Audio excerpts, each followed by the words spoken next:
Welcome, everyone. Congratulations. You've already achieved what this chapter's title describes. You got the job. So, why are we starting here? Well, this chapter isn't only about getting hired, it's about starting well and staying strong.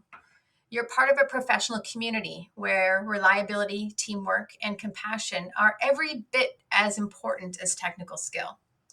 So, over the next few minutes, as we go through this chapter, we're going to look at how to grow into your role, how to build a reputation that you're proud of, how to contribute to residents' quality of life from your very first day. So, as you listen, think about your journey so far. Think about your orientation that you had yesterday. Think about meeting residents during your tour and your scavenger hunt. And think about learning routines. Think about where you want to be in 6 months. This chapter is going to help you bridge that gap.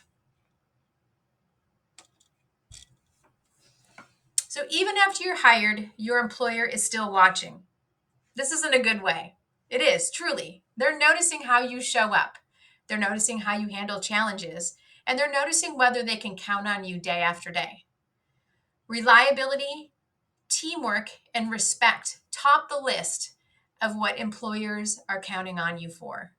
Every time you clock in on time, every time you greet coworkers warmly, or volunteer to help, you are building professional trust. Box 46.1 in your textbook reminds us that honesty and completeness are the first signs of integrity. That honesty now extends into documentation.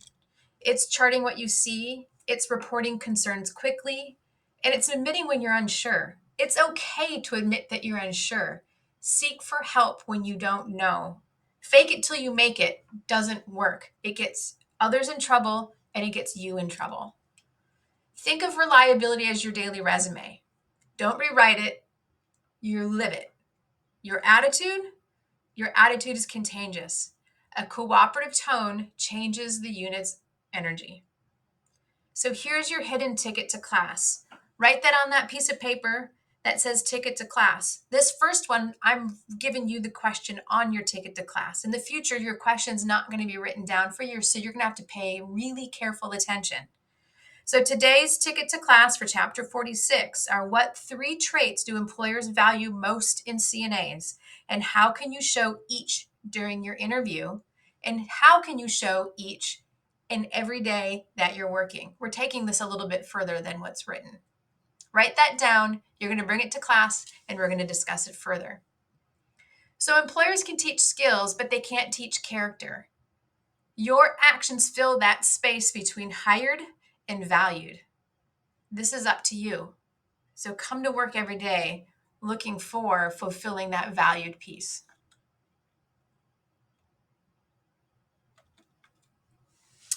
So even though your official interview is over, in healthcare, you have what they call the quote unquote daily interview. Every encounter with a nurse, every encounter with the resident's family, even with housekeeping, is a quiet test of professionalism. Box 46.3 talks about grooming and dress. But beneath that, that's respect. A clean uniform and a tidy appearance tell your residents that you matter enough for me to show up prepared. Your communication style matters too. Eye contact, tone, and posture can reassure or it can cause someone to be unsettled. When families watch you interact gently with a resident, they see someone who takes their job seriously. Box 46.2 lists interview questions like, how do you handle stress? And now you're living those answers.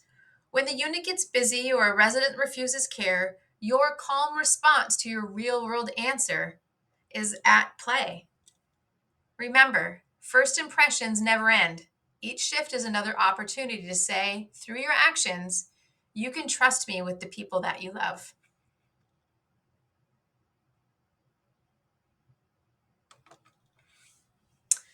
So accepting a job is more than just signing paperwork. It's about embracing professional responsibility. Look at page 661 in your text. This section is called Accepting a Job.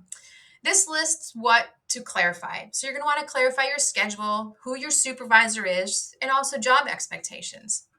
So now that you're working, some of those topics become part of communication. So when schedules change or new duties appear, make sure you ask those questions early. This is your responsibility to know your job description. Seriously, know your job description. It protects you. It outlines the boundaries of safe, delegated care, and it gives you the confidence to say, that's outside my scope, but I'll tell the nurse right away. Taking ownership of your role also means noticing when something isn't right. You can notice equipment issues, safety concerns, or resident distress. It also gives you an opportunity to act responsibility. And that's how CNAs build credibility in protecting residents.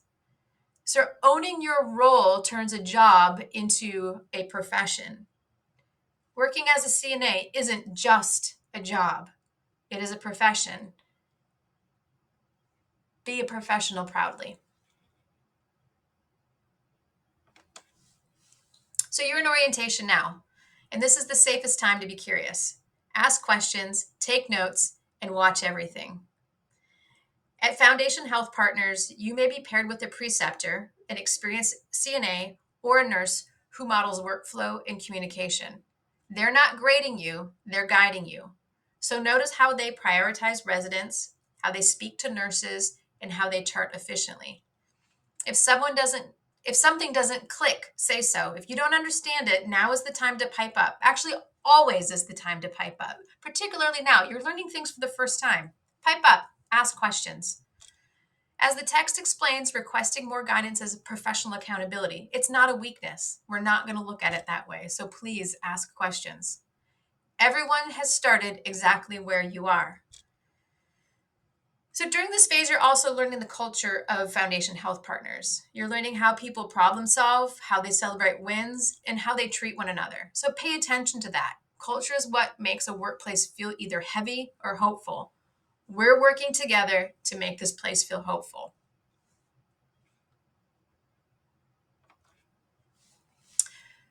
So preparation for work is partly about time, but it's mostly about mindset. So plan ahead. Sleep well, eat before your shift, leave home early enough to arrive calm instead of rushed. Once you walk through the door, do a quick mental reset. Okay, I'm here. I'm here for my residents now. Check assignments, gather supplies, and greet coworkers. That's a few minutes of connection.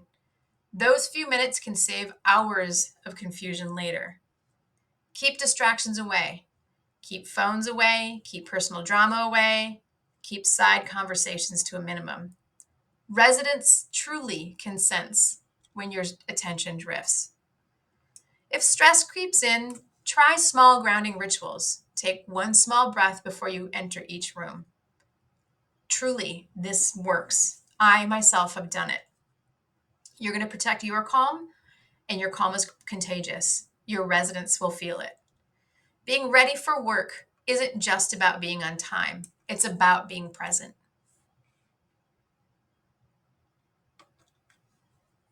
So for a number of us, childcare needs to be considered when we have a job. It's not just only childcare. There might be somebody else that you're caring for as well. Maybe you have an elder that you're caring for at home. Healthcare is built on teamwork, and attendance is the foundation of that team. There's a story in our textbook about Mary Ryan. She's a CNA that's balancing work and childcare, and it illustrates how life logistics ripple into resident care. Mary realized that she needed not just a sitter, but a backup sitter, and an emergency plan, and an open communication with her supervisor. That level of planning keeps residents safe and coworkers supported. If childcare isn't your issue, maybe it's transportation, or maybe it's school schedules, or as I mentioned, maybe it's elder care. That's the principle is the same here. We need to anticipate, we need to plan, and we need to communicate. A dependable work-life system protects you from burnout, and it also protects residents from inconsistency. Professional reliability starts long before you swipe your badge when you clock in the morning or at the start of your shift.